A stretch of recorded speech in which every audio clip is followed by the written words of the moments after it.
tubanje kubasuhuza mu izina ry'umwami wacu Yesu Kristo, umwami n'umucunguzi ubugingo bwacu. Tunejejwe n'ubutumire bwanyu kuri channel yitwa Hirwa TV Rwanda, ifite intego yo kwamamaza ubutumwa bwiza bwa Yesu Kristo.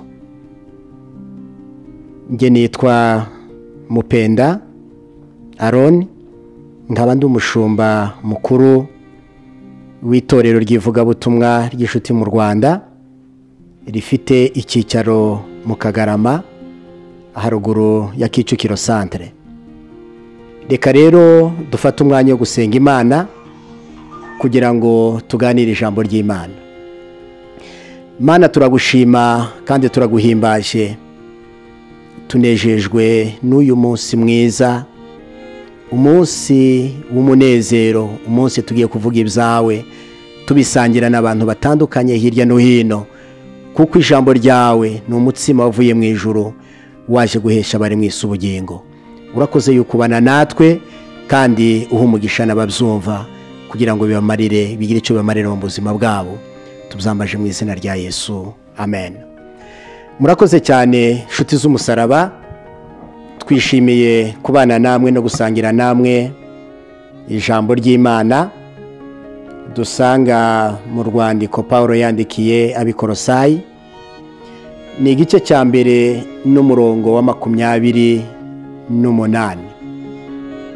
Abikorosayi igice cyaho ni icya mbere n'umurongo wa 28. Haravuga ngo niwe twamamaza tuburira umuntu wese, tumwigisha ubwenge bwose, kugira ngo tumumurikire Imana umuntu wese amaze gutunganirizwa rwose muri Kristo, amen. Aha Pawulo yandikiye abizera b'itorero ry'Ikolosayi ababwira gutunganyirizwa muri Kristo mu ruganda rw'umugabo ukomeye witwa Kristo. Hano ku isi tumenyereye ibigo bikomeye bitanga ubumenyi, birimo ama university akomeye ku isi, ndetse n'abayarangijemo bakaba bifuzwa ku isoko ry'umurimo ku isi yose. Iyo wumva umunyeshuri warangirije kuri University ya Harvard cyangwa warangirije ku yindi kaminuza ikomeye ku isi, kubera ubumenyi n'ubushobozi babona mu kigo yigiyemo, bitera uwo muntu gushakwa no kwifuzwa na benshi, kubera ko bumva ko azabakorera neza kandi akabyaza umusaruro umushinga wabo cyangwa se igikorwa cyabo bafite. Rero ndagira ngo tuganire kuri aya magambo Pawulo yandikira abikolosayi. Yasabye abizera ko hari uruganda rutanga ubwenge, hari uruganda rutanga imbaraga, hari uruganda rutanga kumenya, hari uruganda rutanga ubushobozi, hari uruganda ruvanamo abantu batunganye bifuzwa kandi bafite umumaro, haba muri iki gihe ndetse n'igihe kizaza. Urwo ruganda nta rundi ni ugutunganirizwa muri Yesu. Haleluya. Hariho ibintu bigaragaza abantu batunganyirijwe muri Yesu. Abantu batunganyirijwe muri Yesu bahabwa ubwenge bwose. Abantu batunganyirijwe muri Yesu bahabwa kumenya. Abantu batunganyirijwe muri Yesu bahabwa impano yitwa kwizera. Abantu batunganyirijwe muri Yesu bahabwa impano yitwa kwihangana. Niyo banyuze mu bibazo bitandukanye bahabwa imbaraga zo gushikama, bahabwa imbaraga zo gukomera, bahabwa imbaraga zo kudacika intege, bahabwa imbaraga zo gutera imbere. Rero Pawulo agiye kubandikira, hari ibyo yababwiye yifuza, ni ibintu bigera muri 5 yababwiye yifuza ko aba bantu bagomba kumenya. Icya mbere ni ukuzura ubwenge bwose bwo mu mwuka. Hari ubwenge bw'isi Bibiliya itubwira ariko butarimwo imbaraga. Hari ubwenge umuntu amenya yigira mu mashuri ariko rimwe na rimwe bimunanira kubishyira mu bikorwa muri iyi si cyangwa muri ubu buzima, ariko ubwenge buva ku Mana. Nibwo Pawulo yabashishikarizaga. Icya kabiri yababwiraga ko mu kumenya Imana cyangwa mu gutunganyirizwa mu ruganda rwitwa kumenya Imana harimo kumenya ubushake bw'Imana. N'iki Imana ishaka ku bantu. Rimwe na rimwe hari ubwo twifuza ibyo twifuza twebwe, tukifuza ko twahabwa ibintu runaka, ariko rimwe na rimwe ugasanga binyuranye n'ubushake bw'Imana. Kumenya ubushake bw'Imana, ugakora ibijyanye n'ubushake bw'Imana, ukagendera mu bushake bw'Imana. Icya gatatu ni ukugenda nk'uko bikwiriye ab'umwami wacu. Abubu bafite ubundi buryo bagenda, abubu bariyoberanya, abubu ibikorerwa mu mwijima barabihisha kuko koko ari iby'umwijima. Ariko Pawulo aza gusaba aba bakristo b'i Kolosayi, yabasabye kugenda nk'uko bikwiriye ab'umwami. Icya kane yabasabye ni ukunezeza Imana muri byose. Haleluya! Mu ngeso zacu, mu bikorwa byacu, mu magambo yacu, mu mwifato wacu, no mu gihe turi mu bibazo, ibyo dukora, umwifato wacu ugomba kunezeza Imana. Icya gatanu ni ukwera imbuto y'imirimo myiza yose. Kwera imbuto ni iki? Kwera imbuto ni ibintu byiza abandi bakubonaho, ni karagitere nziza abandi bakubonaho, ni uburyo witwara mu bandi, ni uburyo abandi bakubona nk'umugisha kuri bo, ni uburyo abandi bakubona nk'ibisubizo, ni uburyo abandi bakugana bagushakaho inama, bakakubona wera imbuto. Bya bintu abandi bakwifuzaho nicyo bita kwera imbuto. Ikibazo rero ngira ngo nabaza kandi twese twakwibaza ni ikijyanye ngo ese uyu muntu watunganirijwe muri Yesu, uyu muntu ufite ubwenge buva ku Mana, uyu muntu uyoborwa n'umwuka w'Imana, uyu muntu uhagaze mu bushake bw'Imana, uyu muntu unezeza Imana akanezeza n'abantu, uyu muntu wifuzwa muri sosiyete, ariwe Bibiliya yita umuntu ushyitse. Ni ibihe bimenyetso bigaragaza umuntu ukuze? Tugiye kuganira ku bimenyetso 4 bigaragaza umuntu ukuze, bigaragaza umuntu ugeze ku rugero rwiza, bigaragaza umuntu uhagaze neza nk'uko Imana ibishaka. Hari ibimenyetso 4 bimuranga. Icya mbere, afite ububasha bwo gutandukanya ubushake bwe n'ubushake bw'Imana. Ni ukuvuga ngo ni umuntu ugeze ku rugero wo kumenya ngo ubushake bw'Imana ni ubu. Rimwe na rimwe buhuye n'ubwanjye, rimwe na rimwe butandukanye n'ubwanjye, ariko agakora ibijyanye n'ubushake bw'Imana. Reka dusome ubutumwa bwiza ko bwanditswe na Luka, n'ibice byaho 22. Luka ibice 22 n'umurongo waho wa 42. Luka ibice 22 n'umurongo wa 42 haravuga ngo data nubishaka undenze iki gikombe, ariko bye kuba uko nshaka ahubwo bibe uko ushaka. Haleluya!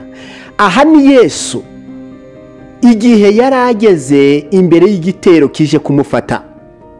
Umubiri wiwe uratinya kuko yari yambaye umubiri, abona abantu benshi bahagurukijwe no kuza kumugirira nabi, bahagurukijwe no kuza kumushyira mu maboko y'abanzi kugira ngo bamubabaze. Umubiri wiwe wikanze, aravuga ngo undenze iki gikombe. Ariko hanyuma yaho ajya kumenya ko ari ubushake bw'Imana, aravuga ati ntibibe uko nshaka, ahubwo ubushake bwawe.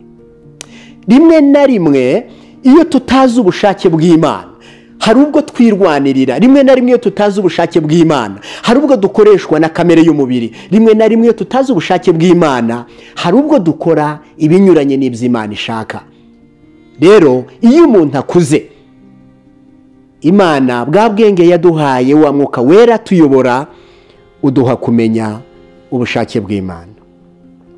Kumenya ubushake bw'Imana ni ugukora ibijyanye n'ubushake bw'Imana, ni ukugendera mu bushake bw'Imana. Hari ijambo nkunda cyane, umugabo witwa Dawidi, umwami wa Isiraheli. Umuhungu wa Abusalomu amaze kumukubita kudeta, arahunga n'abaturage n'ingabo ziwe, ngo ageze imbere ahurirana n'umugabo witwa Shimeyi. Shimeyi ngo aramutuka, aravuga ngo Dawidi, ngo wambwa we, ngo urimbwa. Abari bari kumwe nawe n'abasirikare bababazwa n'ibyo Shimeyi yavuze, baravuga ati waduha uburenganzira Shimeyi tukamugirira nabi. Dawidi aravuga ati nimumureke, Shimeyi yabaye umuturage wanjye mwiza, naramuyoboye, yarayobotse, ariko birashoboka ko ari Imana imutumye kuntuka, yuko igihe cyose twabanye ntabwo Shimeyi yantutse. Ubushake bw'Imana rimwe na rimwe bushobora kuza busharira ku buzima bwacu. Hari igihe Imana ishobora kutwinjiza mu ishuri ryitwa kwigishwa kwicisha bugufi. Rimwe na rimwe ntitubimenye tukirwanirira, ariko iteka turatsindwa kuko tutaba duhagaze mu murongo w'ubushake bw'Imana. Ikindi cya kabiri kigaragaza ko umuntu akuze ni ukumenya kwigenga. Kumenya kwigenga, uko witwara, uko uhagarika amarangamutima yawe, uko utemerera kamere y'umubiri kugukoresha ibyo ishaka, ukagira icyo bita controle de soi, self control. Nubwo ibi ngibi nabonaga byakagombye kugenda gutya, ariko simbikora. Pawulo yaravuze ngo ntabwo twigenga, ntabwo turi abacu ngo twigenge, kuko twaguzwe amaraso y'igiciro cyinshi. Usome mu gitabo cy'Imigani ibice 25 umurongo wa 28. Imigani ibice 25 n'umurongo wa 28. Ibice 25 haravuga ngo umuntu utitangira mu mutima ameze nk'umudugudu wasenyutse utagira inkike. Burya uruzitiro rugira umumaro ukomeye. Uruzitiro rutuma umuntu atakunyuza mu ijisho ngo arebe ibiri imbere. Uruzitiro rutuma ibintu byose biri hanze bitinjira. Uwanditse iki gitabo cy'Imigani avuga ko umuntu wese utagira rutangira, utazi kwifata mu byo avuzwa, utazi kwifata mu gihe ageze mu kibazo icyo ari cyo cyose, agereranywa nk'umudugudu wasenyutse utagira inkike. Icyo dusabwa ni iki? Kumenya kwigenga. Ni ukumenya kubaho mu buzima busanzwe uri mu gihe kidasanzwe. Ni ukugira umwifato usanzwe mu gihe kidasanzwe. Ni ukwifata nubwo byaba bimeze nabi ariko ukitwara neza. Ni igihe undi yakugirira nabi wowe ukamugirira neza. Ni igihe undi yagutuka wowe ukamusabira umugisha. Ni igihe undi yagusebya wowe ukamubwira amagambo y'ineza. Haleluya. Kumenya kwigenga, icyo kigaragaza ubukure bw'umuntu. Cyambere twavuze ngo ni ugutandukanya ubushake bw'Imana n'ubw'umuntu ku muntu ukuze. Icya kabiri ni ukumenya kwigenga. icya gatatu ni ugushikama no guhamya mu byo twizera. Iyo umuntu akuze arangwa no kudahuzagurika, iyo umuntu akuze arangwa no kutajyanwa hirya no hino n'ibibonetse byose. Iyo umuntu akuze ahagarara mu byo yamenye kandi akaba umugabo wo kubihamya. Iyo haje inyigisho z'ibinyoma, iyo haje ibikorwa bidakwiriye, iyo abantu babwira abantu ngo nimuze hari ibi n'ibi n'ibi n'ibi, ikigaragaza umukristo ukuze ntabwo ahita ashikurwa n'ikintu cyose kibonetse ngo akirukanke inyuma, kuko afite ibyo yamenye, afite amahame agenderaho, afite imbaraga zimubashisha nubwo haza umuyaga n'ibindi byinshi arakomera. Reka dusome mu Bikorinto ba mbere, Abikorinto ba mbere ni ibice 16 umurongo wa 13. Ibice 16 umurongo wa 13, urwandiko Paulo yandikiye itorero rya Bikorinto. Haravuga ngo mube maso, mukomere mu byo mwizeye, muba abagabo nyabagabo, mwikomeze. Mube maso, mukomerere mu byo mwizeye, muba abagabo nyabagabo, mwikomeze. Bene data, ubu hari inyigisho z'ibinyoma, ubu hari ubuhanuzi bw'ibinyoma. Ubu abantu barakangurira abantu, babahamagarira ubukire bw'isi. Abantu muri iki gihe baragoreka ubutumwa bwiza, ariko icyo dusabwa, ikigaragaza umukristo ukuze, ni ugushikama mu byo yizeye, akaba maso, agakomera mu byo yizeye kandi akabihamya nk'ubihagazemo, kudashidikanya, kuzi Imana yamenye kandi nk'uhagaze mu masezerano yahawe. Icyanyuma kigaragaza umukristo ugeze ku rugero cyangwa ukuze ni ugukora imirimo myiza. Naringeze ku kimenyetso cya kane kigaragara cyangwa kigaragaza umuntu ukuze, ni ugukora imirimo myiza. Ntabwo dukora imirimo myiza kugira ngo tuzajye mu ijuru, kubera ko agakiza twagahawe ku buntu. Nta nubwo dukora imirimo myiza kugira ngo tunezeze Imana, ahubwo imbuto y'umwuka wera, imbuto y'ubumana turimo, niyo idutera gukora neza. Haleluya.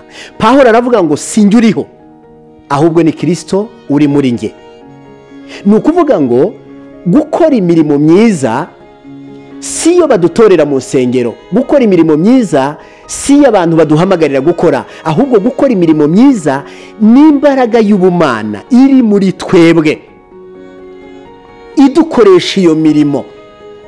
Ku bwa kamere yacu biragoye kugira neza, ku bwa kamere yacu biragoye gukora ibintu bishimwa n'Imana, ariko imbuto y'Imana iturimo niyo itubashisha gukora imirimo myiza. Ikindi kigaragaza umukristo ukuze ni ugukora imirimo myiza. Reka dusome mu rwandiko Paulo yandikiye Abikolosayi, urwandiko Paulo yandikiye Abikolosayi